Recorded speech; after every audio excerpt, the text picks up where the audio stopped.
is a necklace, and on the easel is the chain. The little ice cream cone is lip gloss. I didn't make either one, but I found the lip gloss. I'm a very good shopper. Anyway, we're going to have ice cream, and it's going to be served by, in the corner here. I'm going to start with Charlene and Meadow because they're going to be doing the program. So I'm going to ask them to go start, and then we'll just go around the room, and they'll get the ice cream out to you, okay? So in the meantime, just continue chatting, and I'll come up and let you know when it's your turn. Okay, Charlene?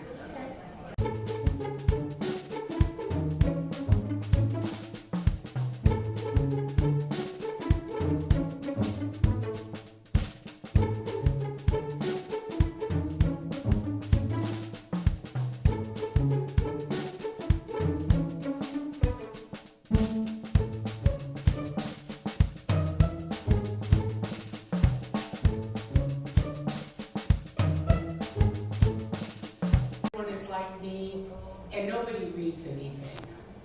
But I do want you to read, because you know Rose is not here. I do wish you would read the back, because how she came up with her name of the Flockling, I think is just a really cute story. And Charlene shared it with us, and I really thought it was cute. So anyway, without further ado, representing Rose BBflockling, Charlene Smith.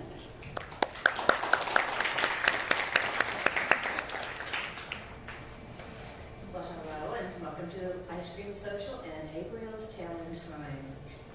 If you know anything about Rose BBflockling, there's a lot of history to her. And if you don't, I'd strongly suggest you go to Pinterest and look her up. It'll be the magical moments every single time, I tell you. There's something special and something about glitter and love and all those wonderful things about family. But we have a game that she wants to play, and we also have a PowerPoint. So what would we like to do first? I think we better do the PowerPoint because I have one small hint for the game. You might want to look really close at your centerpieces. So you might want to spin them around and look at them close. You'll see they have little fairy lights in them. One of them is done by a battery, and the other one you can actually USB connect to something for USB, so you can have your lights anytime you want them. These were done by a special, something I had seen, and Rose has a thing for bicycles with all of her children, and she also has a thing for mushrooms. She also has a thing for clocks and time. So we took bicycles, and my husband and I kind of chopped them in two. We soldered them to antique twin bell clocks. We started to take them apart, and then I sent them to Rose to decorate, she's phenomenal at decorating. The kids found a cute little plop of ice cream on a cone that they put on top of the little leaves, which is kind of fun. And she has what she calls her number one elf, Haley, who does a lot of the painting and helped her with the decoupage. So each child that she has in her home, which are many, participated in some way or form in that particular centerpiece. So let's do PowerPoint where you guys look at the clock. And Mary's taking over.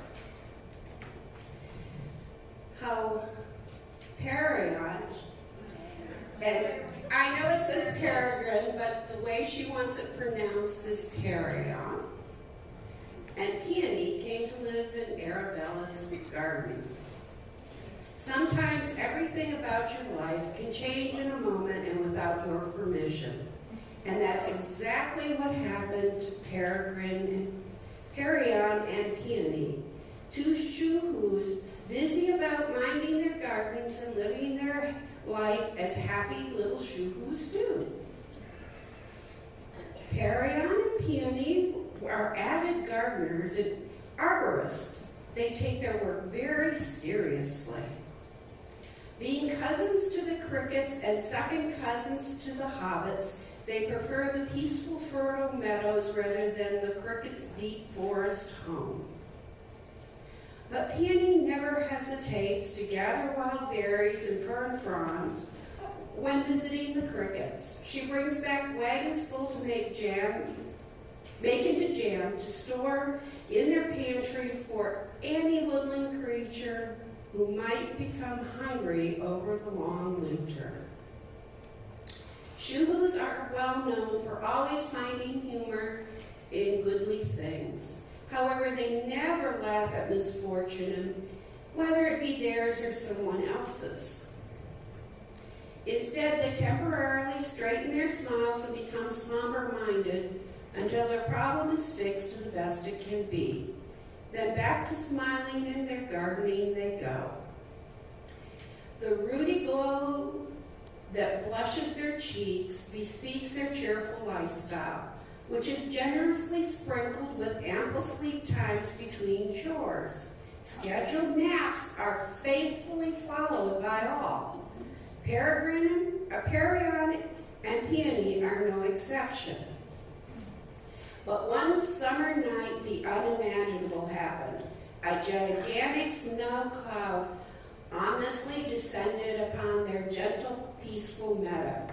It was a snowstorm like no other. Freezing rain, fierce winds, and large hailstones assailed their village. Sturdy mushroom houses and ancient gardens were destroyed in a matter of hours. The Shoo-hoos barely had time to flee on their bicycles after quickly filling their wagons with what provisions they could grab. They fled into the night. All the Shoo-hoos were scattered to the far winds as their beloved homelands were being destroyed. These two weary, homesick travelers, broken-hearted for their lost homelands, didn't know where to turn.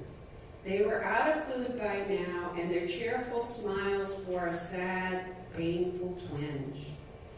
Just as a tear was falling down Peony's cheek, Perion suddenly had to jerk his bicycle sideways to avoid being hit by a large motorized vehicle. In doing so, they both fell off their bicycle seat and landed with a bump against a stone wall. To their amazement, a mouse door appeared directly in front of them, and to their complete shock, it was almost identical to their very own mushroom house door back home. With trembling hands, Peregrine politely knocked on the door, but there was no answer. After several more tries, Peony decided it couldn't help but open the door just a crack to peer inside. And the wonder of what their eyes found on the other side of the door inspired the very first smile of their sad journey. There spread out before them was a bright garden as far as they could see. And lo, a lady sat alone in the midst of the flowers, drinking from a pretty cup. She wore a wide-brimmed hat, so they were not able to clearly see her face. Bravely creeping closer, they were relieved to glimpse a soft smile. Little did Perion and Peony know that every morning this lonely lady Arabella stood at her high window looking down at her flowers and longed for someone to share her beautiful garden with. Feeling no danger from her, they moved even closer, pulling their bicycle and empty wagon behind. Perion poked his head up over the side of the table and looked straight at Abriella. Something on the table smelled so good, it made his empty tummy rumble loudly. Their smiles met, and instantly there was a deep familiarity between them beyond words. The Shoo-hoo smiled as if asking, "May we stay?" Abriella smiled back, saying, "Yes, of course you may, if you would be pleased to enjoy the garden with me."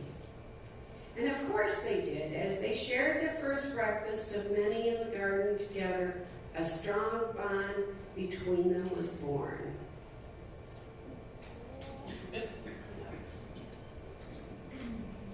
These days, at first light of dawn, Abriella goes to her high window and looks for her Shoo-hoos.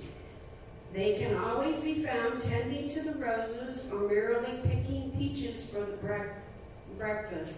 She hopes with all her heart that they will be happy with her and want to stay. But she senses that Perion and Peony hope to return to their home someday. They tell her Shuhu lore every evening as the sun disappears behind her garden fence.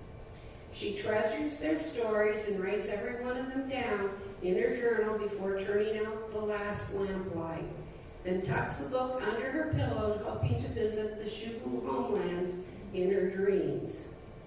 A place they all hold so dear, but for now they are content, so much so that Gabriella saw Perion dance a harvest jig when Peony gathered the Brussels sprouts, just as he used to do in the happy days of Shuhu lore. Sometimes your whole life can change in a moment without your permission.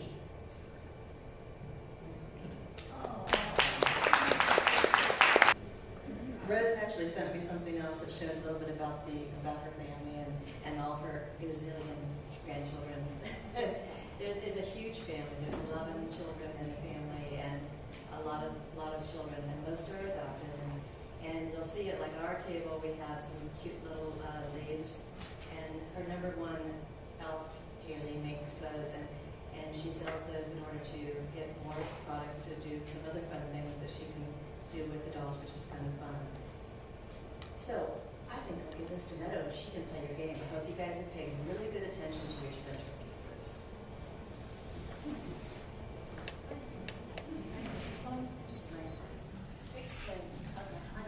You got them. Nice. The game Rose loves to do, everyone, is game she plays probably with her kids, and she really likes stuff like that. So now we will cover the centerpieces, and everyone, each of you, get one pen and one paper, and you will write down as many tiny pieces of the centerpiece you remember. No cheating, no phone number, no phone pictures, because I see you have them. Just write down what you remember. You can take your time, and after when you're finished, we count, and the person who remember most won the prize. Rose wrote down 34 things in there, so just so you have some kind of. I'm sure it's not of what you might have missed. I'm sure there's more than 35, but it's what she put down. Anybody want to get close to my list? Okay, whoever has the most at your tables, please stand up. Just.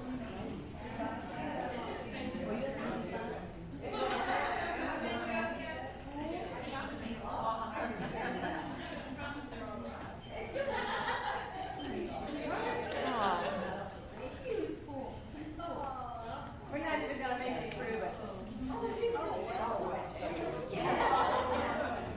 You're not going to check it? This group?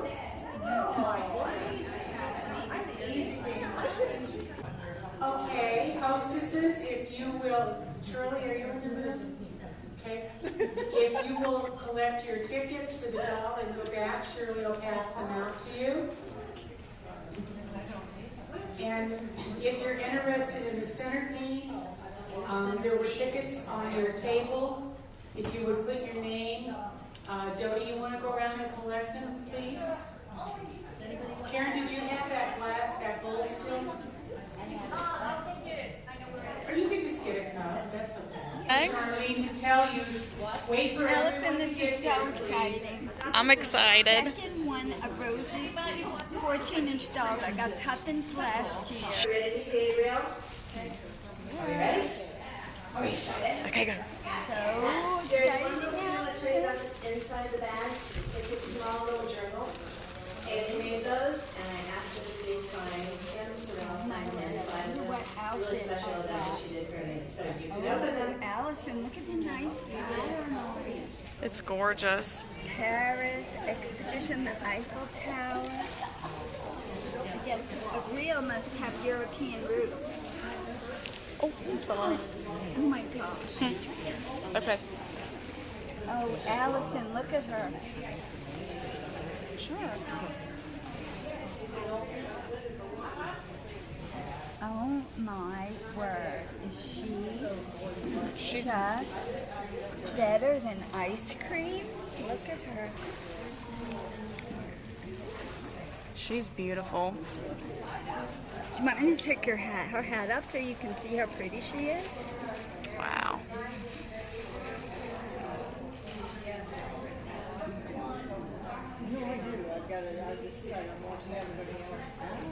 She's so gorgeous. She's perfect. Okay, we're gonna do the centerpieces.